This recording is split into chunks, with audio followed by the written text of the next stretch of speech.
ছাব্বিশ সনের গরু অভিযান, গরু দেখতে আসলাম আমরা স্টেশন। কোথায় আসছি আমরা? স্টেশন হেডকোয়ার্টার এসেছি আমরা গরু দেখতে।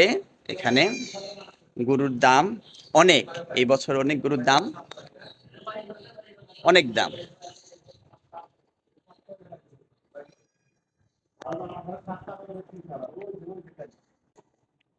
এই ভদ্রলোকের দাম চাচ্ছে 1,28,000 টাকা এবং ফিক্সড। আর এটা এটা হলো 1,30,000 টাকা দাম, এবং এগুলা ফিক্স করা দাম 1,30,000, 1,00,000, এটা বলছে 28,000 না, 28,000 আর 1,30,000, এগুলো মোটামুটি ঠিক আছে দাম অনুযায়ী। এটা 1,22,700, আর এটা হলো 1,22,000।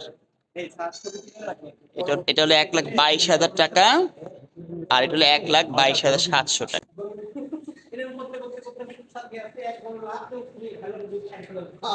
এগুলো কিন্তু পুরো অরিজিনাল গরু, কোনো রকম মিক্স কিছু খাওয়ানো হয়নি ফিট টিট, কারণ এখানে যেহেতু সেনাবাহিনীর তত্ত্বাবধানে গরুগুলো পালিত হচ্ছে, এই জন্য এর মধ্যে কোনো রকম অর্গানিক কিছু নেই, একদম পুরা প্রাকৃতিক উপায়ে ন্যাচারাল ভাবে গরুকে লালন পালন করা হয়েছিল।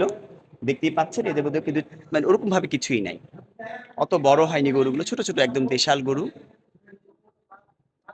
সুন্দর সুন্দর গরুগুলো, দামও মোটামুটি রিজনেবল প্রাইস।